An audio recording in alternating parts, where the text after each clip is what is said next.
Admit ಮಾಡ್ಕೊಂಡಿರೋದ್ರಿಂದ advance ಅಂತ ಕೆಲವು ಚಾರ್ಜಸ್ನ ಪೇ ಮಾಡಬೇಕಾಗುತ್ತೆ ಸರ್. ಶೋರ್, ಅದು ಕಂಪ್ನಿ ಇನ್ಶೂರೆನ್ಸ್ ಇದೆ. ಕಾರ್ಡ್ ಇದೆಯಾ? ಹಾಂ, ಫೋನಲ್ಲಿ ಸಾಫ್ಟ್ ಕಾಪಿ ಇದೆ, ಪರವಾಗಿಲ್ವಾ? ಪರವಾಗಿಲ್ಲ.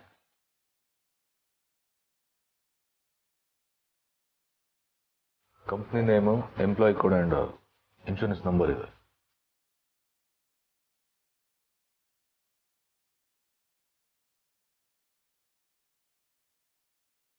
ಸಾರಿ ಸರ್, ಇದ್ರಲ್ಲಿ ತುಳಸಿಯವ್ರು ನಿಮ್ಮಿಲ್ವಲ್ಲ.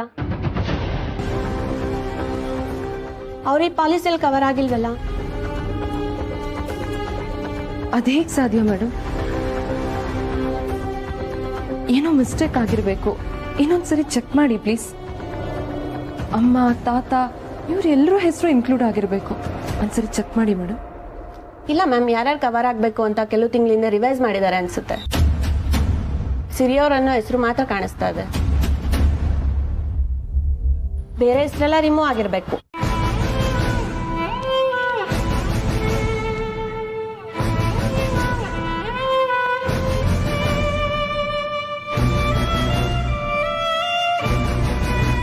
ಹೆಸರನ್ನೆಲ್ಲ ನೀನ್ ರಿಮೂವ್ ಮಾಡಿಸ್ತೀಯಾ?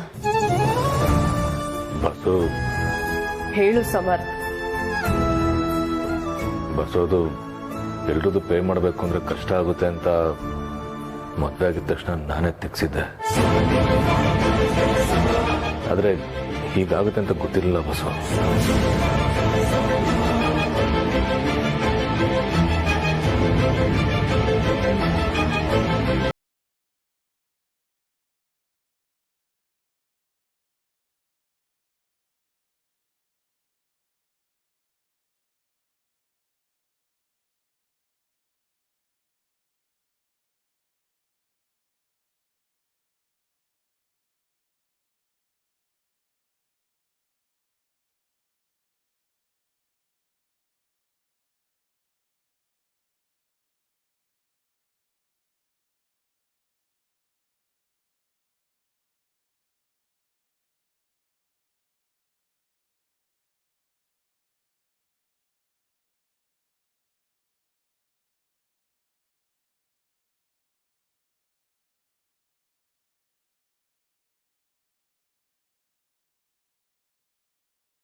ಬಸ್ಸು ಏನಾದ್ರು ಹೇಳಂಗಿದ್ರೆ ಹೇಳ್ಬಿಡು ಬಸ್ಸು.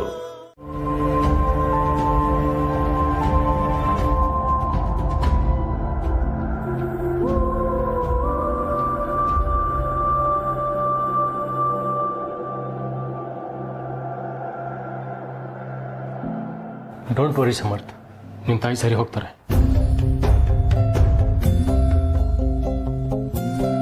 ಅಂದ್ರೆ ಅಮ್ಮಂಗೆ ಬ್ಲಡ್ ಕೊಟ್ಟಿದ್ದು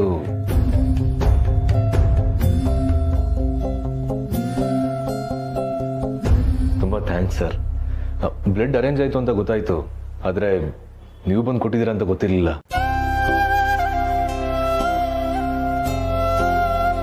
ನಿಮ್ಗೆ ಹೇಗೆ ಥ್ಯಾಂಕ್ಸ್ ಹೇಳ್ಬೇಕು ಅಂತ ಗೊತ್ತಾಗ್ತಾ ಇಲ್ಲ ಸರ್.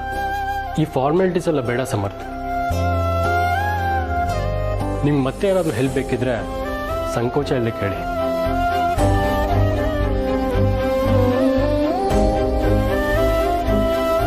ತಾತ, ಎಲ್ಲ ಸರಿ ಹೋಗುತ್ತೆ, ಚಿಂತೆ ಮಾಡಬೇಡಿ. ನಿಮ್ಮಂಥ ಒಳ್ಳೆ ಕುಟುಂಬನ ಅಮ್ಮ ಖಂಡಿತ ಬಿಟ್ಟು ಹೋಗಲ್ಲ.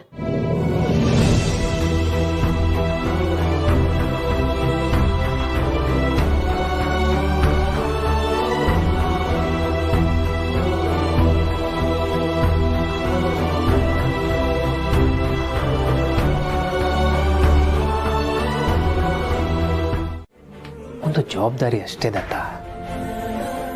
ಅವರಿಂದ ನೀವು ಏನನ್ನೂ ವಾಪಸ್ ನಿರೀಕ್ಷೆ ಮಾಡಬಾರ್ದು. ಹಾಗನ್ಕೊಂಡಾಗ ಜೀವನ ಚೆನ್ನಾಗಿರುತ್ತೆ. ಆದರೆ ನಮ್ಮ ತುಳಸಿ ಹಾಗಿರ್ಬೇಕಲ್ಲ. ಖಂಡಿತ ಇರ್ತಾರೆ. ನೀವೇ ಹೇಳೋ ಹಾಗೆ ಅವ್ರ ಜೀವನದಲ್ಲಿ ತುಂಬ ಕಷ್ಟಪಟ್ಟಿದ್ದಾರೆ. ಆದರೂ ನಗ್ನಗ್ತಾ ಜೀವನ ಎದುರಿಸ್ತಿದ್ದಾರೆ. ಅವ್ರು ಖಂಡಿತ ಸ್ಟ್ರಾಂಗ್ ಆಗಿದ್ದಾರೆ ದತ್ತ. ಅವರ ಭವಿಷ್ಯ ಏನು ಅಂತ ನೀವು ಚಿಂತೆ ಮಾಡಬೇಡಿ. ಅವರ ಮೇಲೆ ಅವ್ರ ನಂಬಿಕೆ ಇಟ್ಕೊಂಡು ಬದುಕೋವರೆಗೂ ಅವ್ರಿಗೆ ಯಾರ ಅವಶ್ಯಕತೆಯೂ ಇರೋದಿಲ್ಲ. ಅಕಸ್ಮಾತ್ ಯಾವತ್ತಾದರೂ ಅವ್ರಿಗೆ ಯಾರ್ದಾದ್ರೂ ಅವಶ್ಯಕತೆ ಇದೆ ಅಂತ ಅನಿಸಿದ್ರೆ ಅವ್ರ ಜೊತೆ ನಾನಿದ್ದೇ ಇರ್ತೀನಿ.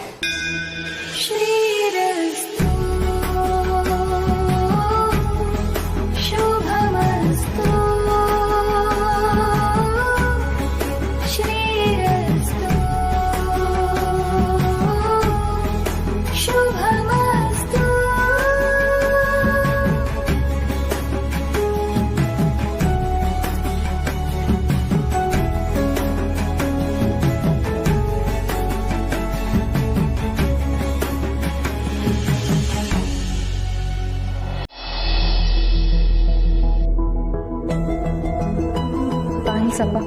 ಸಮರ್ಥ ಅಕೌಂಟ್ ನಂಬರ್ ಕಳಿಸ್ತೀನಿ, ಅದಕ್ಕೆ ಹಾಕ್ಬಿಡು. ಎಷ್ಟು ಕೊಡ್ತೀನಿ ಅಂತಂದ್ರು? 50,000.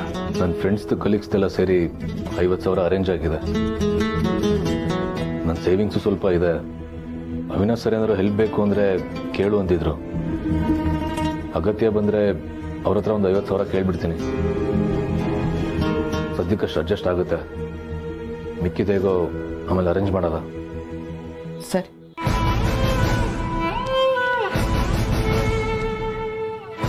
ಇನ್ನೂ ಕೋಪ ಹೋಗಿಲ್ವಾ? ನಮ್ಮಮ್ಮಂಗೆ ಹೀಗಾಗಿದೆ ಅಂತ ನನಗೂ ನೋವಾಗಿದೆ. ಸರಿ, ಜೊತೆಲಿ ನೀನು ಹೀಗಿದ್ರೆ ನೋಡು, ಆಗ್ಲೇ ತಾತ ಜಗಳ ಆಡಬೇಡಿ ಅಂದ್ರು. ಅದಕ್ಕೆ ಕಂಟ್ರೋಲ್ ಮಾಡ್ಕೊಂಡು ಸುಮ್ಮನೆ ಇದ್ದೀನಿ. ನಮ್ಮ ಫೋಕಸ್ ಏನಿದ್ರು ಇವಾಗ ಅಮ್ಮನ ಆರೋಗ್ಯದ ಬಗ್ಗೆ. ಅದನ್ನ ಬಿಟ್ಟು ಸುಮ್ಮನೆ ಮಾತಾಡು ಅಂತ ನನಗೆ ಇರಿಟೇಟ್ ಮಾಡಬೇಡ. ಸಿಸ್ಟರ್, ಅಡ್ವಾನ್ಸ್ ಹಣ ಅರೇಂಜ್ ಆಗ್ತಿದೆ. ಕಟ್ಟೋದಕ್ಕೆ ಸ್ವಲ್ಪ ಟೈಮ್ ಬೇಕಿತ್ತು. ಕೇಳಿದ್ರೆ ಕೊಡ್ತಾರೆ ಅಲ್ವಾ? ಇನ್ನೂ ಕಟ್ಟಿಲ್ವಾ? ಆಲ್ರೆಡಿ ದುಡ್ಡು ಪೇ ಆಗಿದೆ ಅಂತೇಳಿ ರಿಸೆಪ್ಷನ್ ಲಿಸ್ಟ್ ಹೇಳಿದ್ರಲ್ಲ. ಅಡ್ವಾನ್ಸ್ ಜೊತೆಗೆ ನೆಕ್ಸ್ಟ್ ಬೇಕಾಗಿರೋ ಹಣನೂ ಸಿಗುತ್ತೆ ಅಂತ ಹೇಳಿದ್ರಲ್ಲ. ಯಾರು ಕಟ್ಟಿದ್ರು? ಗೊತ್ತಿಲ್ಲ ಸರ್. ಕೊಟ್ಟಿರೋರು ಯಾರಿಗೂ ಹೇಳ್ಬೇಡಿ ಅಂತ ಹೇಳಿದಾರಂತೆ.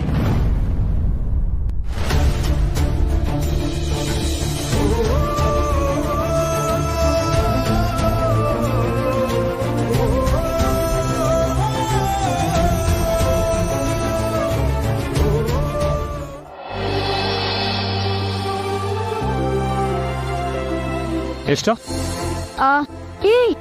ಇದು ನನ್ನ ಟ್ರೀಟು. ಹೈಫೈ ಹೋಟೆಲಲ್ಲೇ ನಿಮ್ಮ ಟ್ರೀಟು. ಇದೆಲ್ಲ ನಮ್ಮ ಏರಿಯಾ. ಅಣ್ಣ ಎಷ್ಟಾಯ್ತು? 60 ರೂಪಾಯಿ. ಥ್ಯಾಂಕ್ಸ್ ಅಣ್ಣ.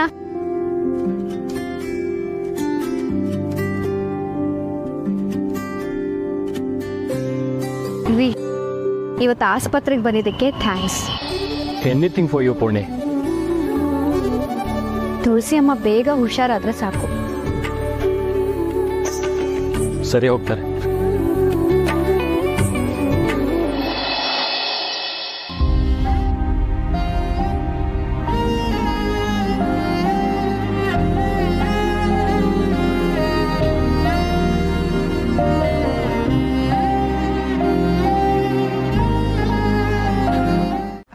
ಅದು ಸರಿ, ಮದುವೆ ಆಗೋ ಜೋಡಿ ಓಡ ಆಡ್ಕೊಂಡಿರ್ಲಿ. ಭಾವ ಇನ್ನೂ ಬಂದಿಲ್ಲ ಅನ್ಸುತ್ತೆ. ಕೆಫೆಲ್ ಜಾಸ್ತಿ ಕೆಲಸ ಇತ್ತಾ? ಮಾವ ಕೆಫೆಲ್ ಇಲ್ಲ ಅತ್ತೆ. ಅವ್ರ ಫ್ರೆಂಡ್ ತುಳಸಿ ಅಮ್ಮಂಗೆ ಆಕ್ಸಿಡೆಂಟ್ ಆಗಿ ಹಾಸ್ಪಿಟಲಲ್ಲಿದ್ದಾರೆ. ಅದಕ್ಕೆ ಮಾವ ಬೆಳಗ್ಗೆಯಿಂದ ಹಾಸ್ಪಿಟಲ್ನಲ್ಲೇ ಇದ್ದಾರೆ.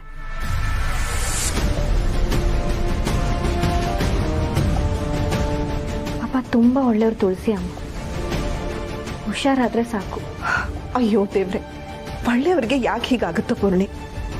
ನನಗೆ ಮೊದಲೇ ಗೊತ್ತಿದ್ರೆ ಭಾವನ್ಗೆ ಫೋನ್ ಮಾಡಿ ಏನಾದರೂ ಸಹಾಯ ಬೇಕಾ ಅಂತ ಕೇಳ್ತಿದ್ದೆ. ಪರವಾಗಿಲ್ಲ ಅತ್ತೆ, ಮಾವ ಇವತ್ತು ಅಲ್ಲೇ ಇರ್ತಾರೆ.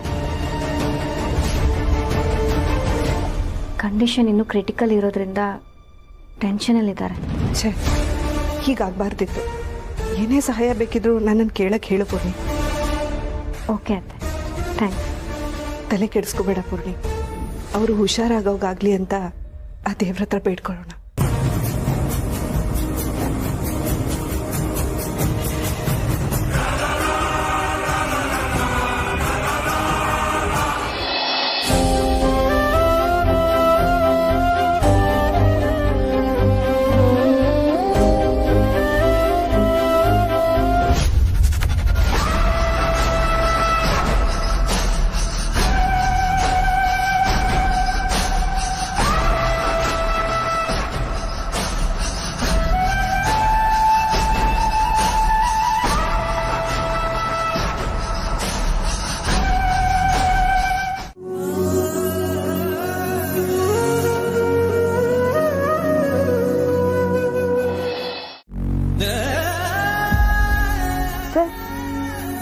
ನಿಮಗೆ ಬೆಡ್ ಅರೇಂಜ್ ಮಾಡೋದಕ್ಕೆ ಡಾಕ್ಟರ್ ಹೇಳಿದ್ದಾರೆ.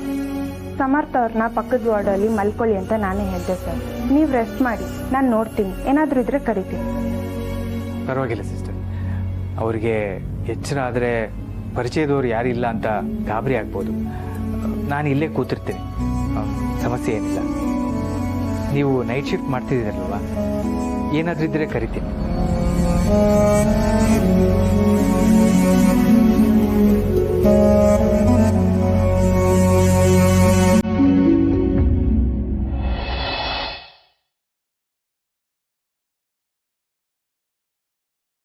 ವೇದಾಂತ್ ಬಂದು ಹೋದ ಮೇಲೆ ನಿಮ್ಮ ಬಗ್ಗೆ ನನ್ನ ಮನಸ್ಸಲ್ಲಿರೋ ಭಾವನೆ ಏನು ಅಂತ ಯೋಚಿಸಿ ಸಾಕಾಯ್ತು. ಅದು ಸ್ನೇಹನ ಮೀರಿದ ಭಾವನೆನೇ ಇರಬಹುದು. ಅದಕ್ಕೆ ಏನು ಹೆಸರು ಅಂತ ನನಗೆ ಗೊತ್ತಾಗ್ತಿಲ್ಲ, ಈಗಲೂ ಗೊತ್ತಿಲ್ಲ. ಆದರೆ ನಿಮಗೆ ಆಕ್ಸಿಡೆಂಟ್ ಆಗೋ ಕ್ಷಣ ಅಲ್ಲಿದ್ದಾಗ ಒಂದಂತೂ ಸತ್ಯ ಅನ್ನಿಸ್ತು. ನನ್ನ ಜೀವನದಲ್ಲಿ ನೀವು ತುಂಬ ಮುಖ್ಯ ಸ್ಥಾನದಲ್ಲಿದ್ದೀರಾ ಅಂತ. ನೀವಿಲ್ಲದೆ ಇರೋ ಜೀವನ ಹೇಗಿರ್ಬೋದು ಅನ್ನೋದನ್ನು ನನ್ನ ಕೈಲಿ ಊಹೆ ಮಾಡ್ಕೊಳ್ಳೋಕ್ಕೂ ಆಗಲಿಲ್ಲ. ಇಷ್ಟು ವರ್ಷದಲ್ಲಿ ಈ ಥರ ಅನಿಸಿದ್ದು ನಿಮ್ಮ ಬಗ್ಗೆ ಮಾತ್ರ ತುಳಸಿಯವರೇ. ಇಷ್ಟೆಲ್ಲ ಹೇಳಿದ್ಮೇಲಾದರೂ ನನಗೋಸ್ಕರನಾದರೂ ವಾಪಸ್ ಬರ್ತೀರಾ ತುಳಸಿಯವರೇ?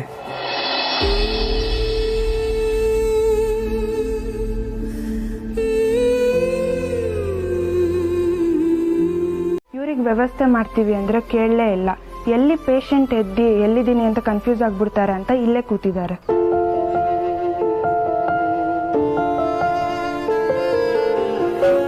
ಹಾಂ ತುಳಸಿಯವರೇ. ನಾನು ಕಣೋ,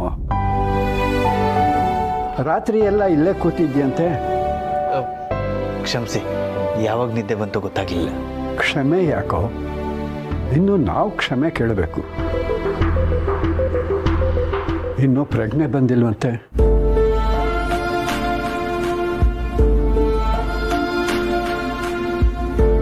ಹೌದು ದತ್ತ, ಡಾಕ್ಟರು 12 ಗಂಟೆ ಬೇಕು ಅಂತ ಹೇಳಿದರು. ಈಗಾಗಲೇ 8 ಗಂಟೆಗಳಾಗಿದೆ, ಇನ್ನೂ ಪ್ರಜ್ಞೆ ಬಂದಿಲ್ಲ. ಟೆನ್ಷನ್ ಮಾಡ್ಕೋಬೇಡ. ನಾನು ದೇವ್ರ ಹತ್ರ ಕೇಳ್ಕೊಂಡಿದ್ದೀನಿ. ಮೇಲಾಗಿ ತುಳಸಿ ಗಟ್ಟಿಗಿತ್ತಿ ಅಂತ ನೀನೇ ಹೇಳಿದ್ದೀಯ. ಖಂಡಿತ ಅವಳು ಹುಷಾರಾಗೇ ಆಗ್ತಾಳೆ. ದೇವರು ನಮ್ಮ ನಂಬಿಕೆ ಸುಳ್ಳು ಮಾಡೋದಿಲ್ಲ ಕಣೋ.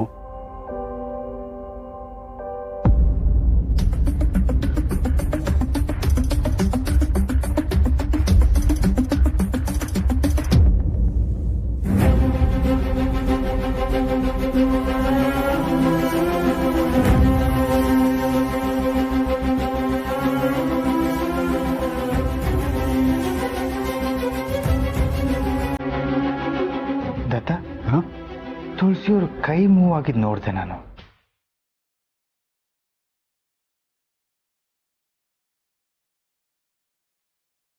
ತುಳಸಿಯವರೇ, ತುಳಸಿಯವರೇ, ತುಳಸಿಯವರೇ, ಕೇಳಿಸ್ತಿದ್ಯಾ?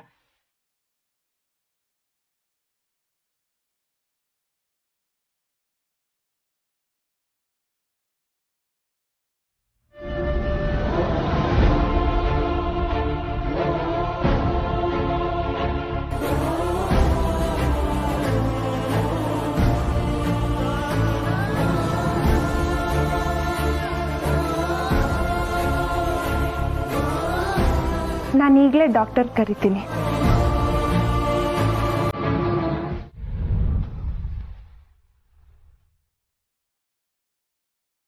ಮಾಡಕ್ ಬೇರೆ ಕೆಲಸ ಎಲ್ಲ ನೋಡಿ ಡ್ಯಾಡ್, ಅದಕ್ಕೆ ಮಾಮ್ ನಿಮ್ ಸೇವೆ ಮಾಡಂತ ಕೂರ್ಸಿದಾಳೆ. ಇವಳಿಗೆ ಎಲ್ಲೆಲ್ಲೋ ಸುತ್ತೋ ಕೆಲಸ ಇರುತ್ತೆ. ಇವತ್ತು ನೋಡಿ ಅವಳ ತುಳಸಿ ಅಂತೆ, ಅವಳು ಹಾಸ್ಪಿಟಲ್ ಇದ್ದಾಳಂತೆ, ಅವಳು ಯಾರು ಅಂತ ತಿಳ್ಕೊಳಕ್ಕೆ ಇವಳು ಹೋಗಿದ್ದಾಳೆ.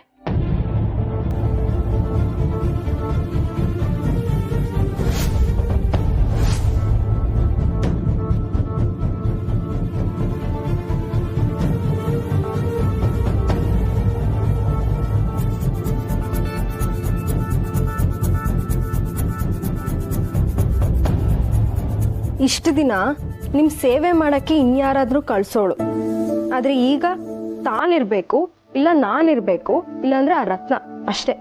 ಅವಳ ಲೆಕ್ಕಾಚಾರಗಳೇ ಅರ್ಥ ಆಗಲ್ಲ.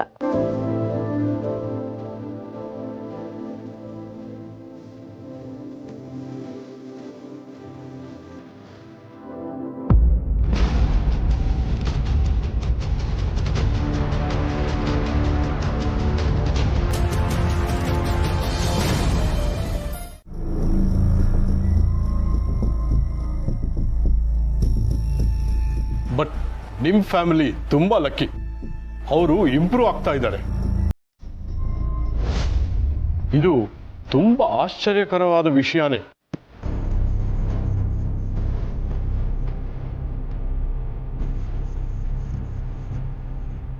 ನಮಸ್ಕಾರ ಮೇಡಮ್. ಮಹೇಶ್ ಅವರು ಬೆಡ್ಡಿಂದ ಬಿದ್ದ್ಬಿಟ್ರು ಅಂತ ಅವಿನಾಶ್ ತುಂಬಾ ಗಾಬರಿಯಿಂದ ಫೋನ್ ಮಾಡಿದ್ರು, ಅದಕ್ಕೆ ಬಂದೆ. ನಾನು ಅವತ್ತೇ ನಿಮ್ಗೆ ಹೇಳಿದ್ನಲ್ಲ, ಈಸ್ ಇಂಪ್ರೂವಿಂಗ್ ಅಂತ. ಇವತ್ತು ಬೆಡ್ಡಿಂದ ಬಿದ್ದಿದ್ದಾರೆ. So he must have tried to move. ಇದು ಸಂತೋಷಕರವಾದ ವಿಷಯನೇ, ಗಾಬರಿ ಪಡುವಂಥದ್ದು ಏನೂ ಇಲ್ಲ. ಡಾಕ್ಟರ್, ಹಾಗಾದ್ರೆ ನಮ್ಮ ಚಿಕ್ಕ ಮಾವ ಹುಷಾರಾಗ್ತಾರೆ ಅಲ್ವಾ? ಮೊದಲಿನ ಥರ ಆಗ್ತಾರಲ್ವಾ? ಅಷ್ಟು ನಿಖರವಾಗಿ ಹೇಳೋದಿಕ್ಕಾಗಲ್ಲ. ಈ ಕೇಸಲ್ಲಿ ಪ್ರಿಡಿಕ್ಟ್ ಮಾಡೋದು ಕಷ್ಟ.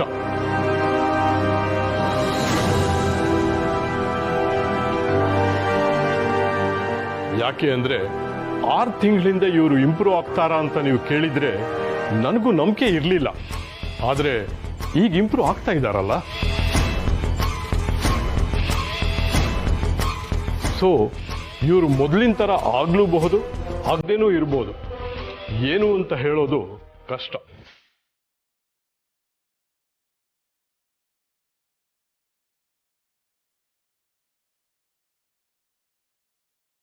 ಅವ್ರು ಮೊದಲಿನ ತರ ಪೂರ್ಣ ಗುಣವಾಗ್ತಾರೆ ಅಂತ ನಾವು ಹೋಪ್ ಇಟ್ಕೊಳ್ಳೋಣ. ಏನಂತೀರಾ ಅವಿನಾಶ್? ಎಸ್ ಡಾಕ್ಟರ್, ನೆಕ್ಸ್ಟ್ ಏನೇ ಟ್ರೀಟ್ಮೆಂಟ್ ಕೊಡ್ಬೇಕಂದ್ರೂ ಪ್ಲೀಸ್ ಲೆಟ್ ಅಸ್ ನೋ. ಸದ್ಯಕ್ಕೇನು ಬೇಡ, ನೋಡೋಣ ಹಾಗೆ ಇಂಪ್ರೂವ್ ಆಗ್ತಾರಾ ಅಂತ. ಅಂಡ್ ನಾನು ಈ ವಿಷಯನ ಮಾಧವ್ ಅವ್ರಿಗೆ ಮೊದಲು ಹೇಳಬೇಕು. ಯಾಕೆಂದ್ರೆ ಅವ್ರ ಬ್ರದರ್ ಹೆಲ್ತ್ ಬಗ್ಗೆ ಅವ್ರಿಗೆ ಯಾವಾಗಲೂ ಟೆನ್ಷನ್ ಇರುತ್ತೆ.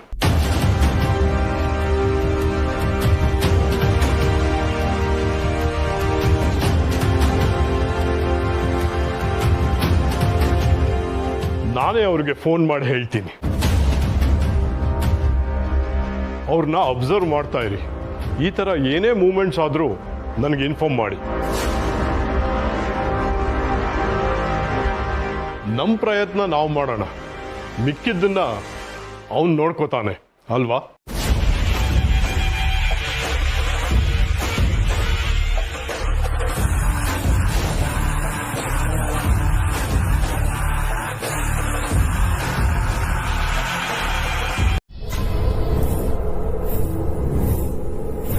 ಅವತ್ತು ಹೀಗೆ ಮಾಡ್ದೆ, ಜೊತೆಲಿರು ಅಂದ್ರೆ ಪೂರ್ಣಿನ ಒಳಗಡೆ ಬಿಟ್ಟೆ. ಇವತ್ತು ಅಮ್ಮೋರೆ, ಅದು ಶಟ್ ಅಪ್, ಮಾತಾಡ್ಬೇಡ ನೀನು. ನನಗೆ ನಿಯತ್ತಾಗಿದೆಯಾ ಅನ್ನೋ ಒಂದೇ ಕಾರಣಕ್ಕೆ ನಿನ್ನನ್ನ ಕೆಲಸದಲ್ಲಿ ಉಳಿಸ್ಕೊಟ್ಟಿರೋದು. ಇನ್ನೊಂದ್ಸಲ ಈ ತರ ಆದ್ರೆ ನೀನು ಕೆಲಸ ಕಳ್ಕೊಳ್ತೀಯ ಅಷ್ಟೇ. ಕ್ಷಮಿಸಿ ಅಮ್ಮೋರೆ, ಇನ್ಮೇಲೆ ಹುಷಾರಾಗಿರ್ತೀನಿ. ಮಾತಾಡ್ಬೇಡ, ನಡಿಯಾಚೆ. ಆಚೆ ಹೋಗು ಒಂದೇ.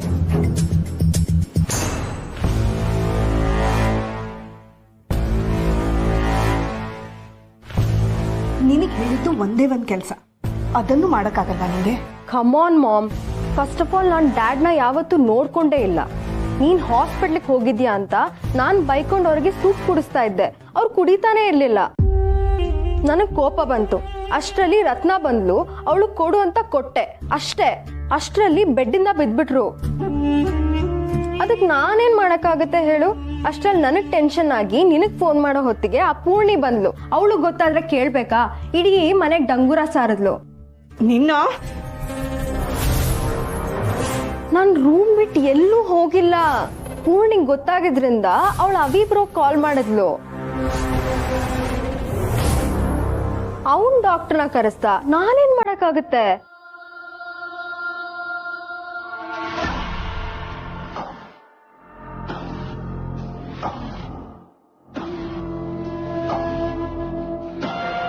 ಮಾಮ್, ನಂಗೆ ಯಾಕೋ ಇವಾಗ ಡ್ಯಾಡ್ನ ನೋಡಿದ್ರೆ ಇವ್ರು ಇದನ್ನೆಲ್ಲ ಬೇಕು ಅಂತ ಮಾಡ್ತಿದ್ದಾರೆ ಅಂತ ಅನಿಸ್ತಾ ಇದೆ. ಏನೇನೋ ಮಾತಾಡ್ಬೇಡ.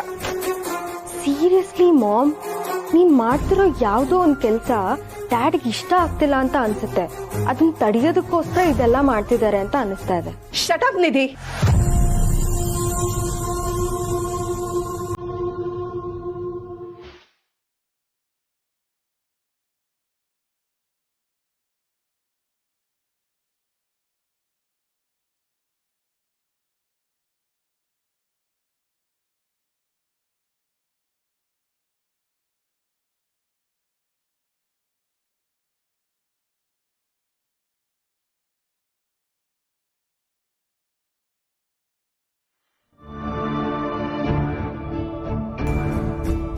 ಸಾಲದು ಅಂತ ಇನ್ಶೂರೆನ್ಸಿಂದ ಅವಳ ಹೆಸರನ್ನೇ ತೆಗೆಸಿದ್ದೀಯ.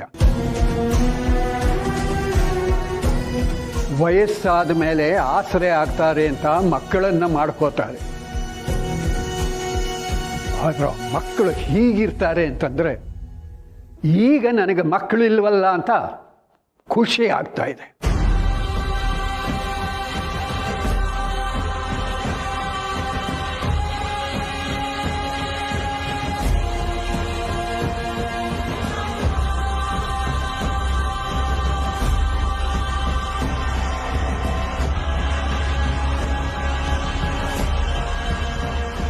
ಅದೇನೋ ಅಂತಿದ್ಯಲ್ಲ, ತುಳಸಿಗೆ ಆಕ್ಸಿಡೆಂಟ್ ಆಗೋದಕ್ಕೆ ಮಾಧವನೇ ಕಾರಣ ಅಂತ. ಅದು ತಪ್ಪು. ಅವಳ ಜೀವ ಉಳಿಯೋದಕ್ಕೆ ಕಾರಣ ಮಾಧವ.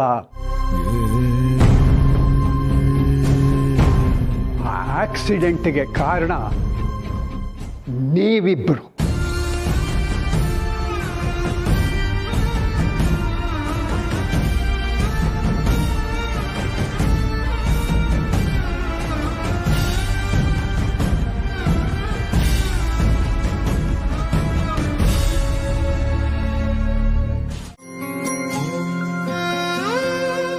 ಬನ್ನಿ, ಇಲ್ಲೆಲ್ಲಾದ್ರೂ ಕೂತ್ಕೊಳ್ಳೋಣ. ಬನ್ನಿ. ಬೇಡ ಚಪ್ಲಿಕಳ, ನಡೀತಿದ್ರೆ ಮನ್ಸು ಹಗರವಾಗತ್ತಂತೆ. ನಡೆಯೋಣ. ಅಲ್ಲ, ತುಳಸಿಯವರು ಅಪಾಯದಿಂದ ಪಾರಾಗಿ ಮನೆಗೂ ಬಂದ್ರಲ್ಲ ದತ್ತ, ಮತ್ತ್ಯಾಕೆ ನೊಂದ್ಕೋತಿದ್ದೀರಾ?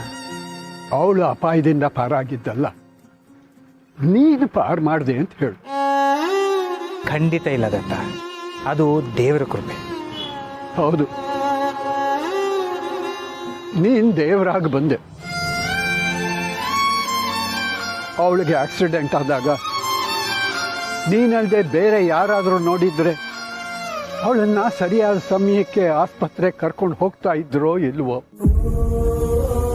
ರಕ್ತ ಸಿಗ್ತಾ ಇತ್ತೋ ಇಲ್ವೋ, ಇಷ್ಟೆಲ್ಲ ಸಾಲದು ಅಂತ ನೀನು ಆಸ್ಪತ್ರೆ ಖರ್ಚನ್ನೆಲ್ಲ ನೀನೇ ಭರಿಸಿದ್ದೀಯ. ಅಲ್ಲ ದತ್ತ, ಖರ್ಚು ನನಗೆ ಗೊತ್ತು.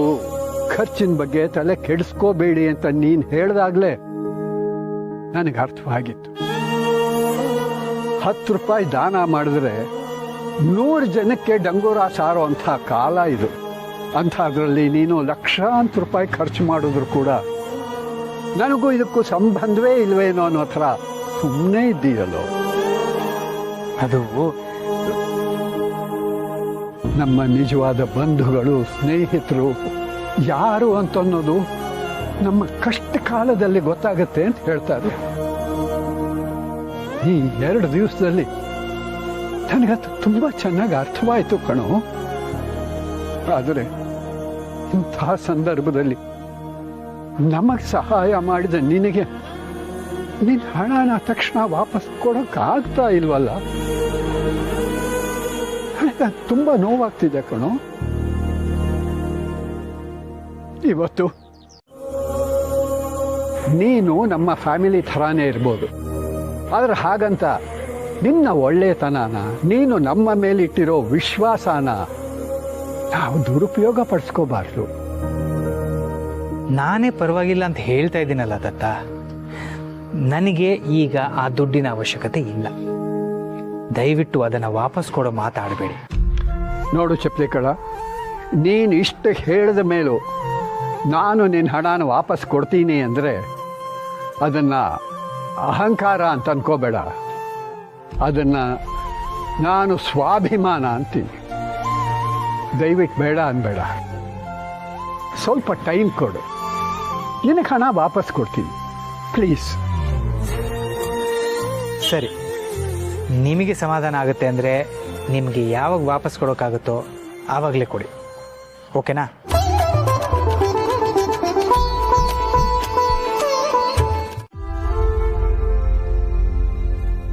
ಅಳ್ತಿದ್ಯಾ?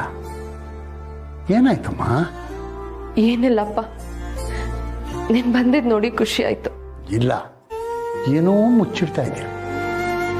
ಹಾಗೇನಿಲ್ಲಪ್ಪ, ಅಮ್ಮನ ಈ ಸ್ಥಿತಿನಲ್ಲಿ ನೋಡಿ ಯಾಕೋ ಮನ್ಸಿಗೆ ನೋವಾಗ್ತದೆ. ಈ ಮನೆಗೆ ಬಂದಾಗ್ಲಿಂದ ಅವ್ರು ಹೀಗಿದ್ದದನ್ನ ನಾನು ನೋಡೇ ಇಲ್ಲ. ಇಷ್ಟು ದಿನ ನನಗೇನಾದ್ರೂ ನೋವಾದ್ರೆ ಅವ್ರ ಹತ್ರ ಹಂಚ್ಕೊಳ್ಳೋಣ ಅನ್ಸೋದು. ಆದ್ರೀಗ ಅವರೇ ನೋವು ಅನ್ಭವಿಸ್ತಾ ಇದ್ದಾರೆ.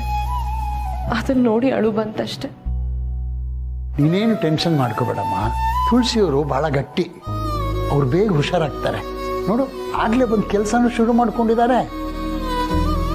ಅವ್ರಿಗಾಗಿರೋ ಗಾಯಕ್ಕಿಂತ ಅವ್ರ ವಿಲ್ ಪವರ್ ದೊಡ್ಡದು. ಅವ್ರು ಬೇಗ ಹುಷಾರಾಗ್ತಾರೆ.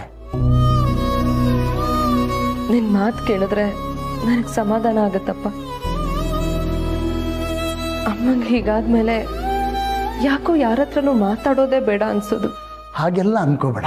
ನಿನ್ಗೇನೇ ನೋವಿದ್ರು ನನ್ನ ಹತ್ರ ಹೇಳ್ಕೋ. ನಿನಗೆ ಮದುವೆ ಆಗಿರ್ಬೋದು, ಈ ಮನೆ ಸೊಸೆ ಇರ್ಬೋದು, ಸಮರ್ಥನ ಹೆಂಡತಿ ಇರ್ಬೋದು, ಆದರೆ ಈ ಅಪ್ಪನಿಗೆ ಆ 2 ಜಡೆ ಹಾಕೊಂಡು ಓಡ್ ಬಂದು ತಕ್ಕೊಳ್ಳೋ ಮಗಳೇ ನೀನು.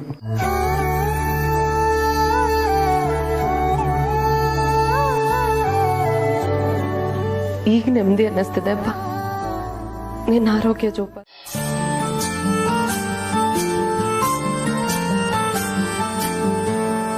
ಪಾಪಮ್ಮ, ಮಾವನ್ಗೆ ಎಷ್ಟು ಖುಷಿ ಆಯ್ತು ಗೊತ್ತಾ? ವಿಷಯ ಹೇಳ್ತಿದ್ದಾಗೆ ಚಿಕ್ಕ ಮಾವನ್ ರೂಮ್ಗೆ ಹೋಗ್ಬಿಟ್ರು. ಆಗದೆ ಇರುತ್ತಾ ಪೂರ್ಣಿ? ಚಿಕ್ಕಯ್ಯ ಅವರು, ಅಯ್ಯ ಅವರು ಮೊದಲು ಹೇಗಿದ್ರು ಅಂತ ನೀನು ನೋಡಬೇಕಾಗಿತ್ತು. ಯಾರ ಕಣ್ಣು ಬೀಳಬಾರ್ದು ಅಂದ್ಕೋತಿದ್ದೆ. ಕೊನೆಗೂ ಯಾವುದೋ ಕೆಟ್ಟ ಕಣ್ಣು ಬಿದ್ದೇ ಬಿಡ್ತು. ಹೋಗ್ಲಿ ಬಿಡಿ ಪಾಪಮ್ಮ, ಈಗ ಹುಷಾರ್.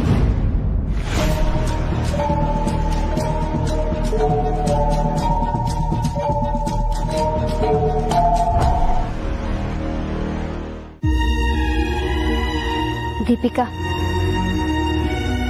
ಈ ಮನೆಗೆ ಬಂದಾಗಿಂದ ನೋಡ್ತಿದ್ದೀನಿ, ಎಲ್ಲರ ಜೊತೆ ಹೊಂದ್ಕೊಳ್ಳೋಕ್ಕೆ ನೀನು ತುಂಬ ಎಫರ್ಟ್ ಆಗ್ತಿದ್ಯಾ.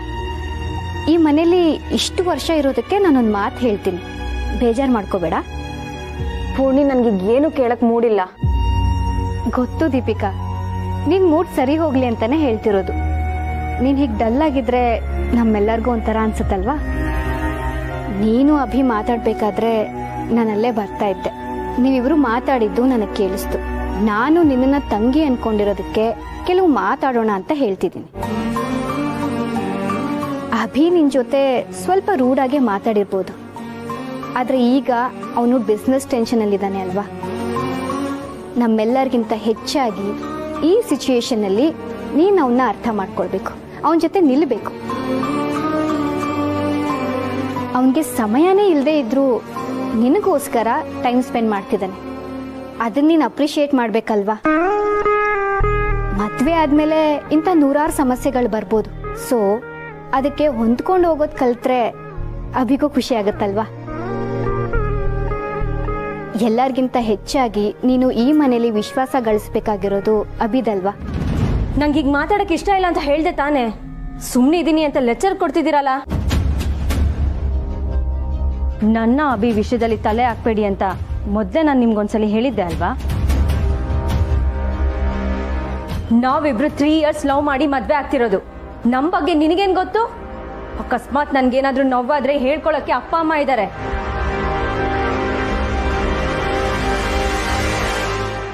ನಾನೇನು ನಿಮ್ ತರ ಯಾರು ಇಲ್ದೇ ಇರೋಳು ಅನ್ಕೊಂಡ್ರಾ?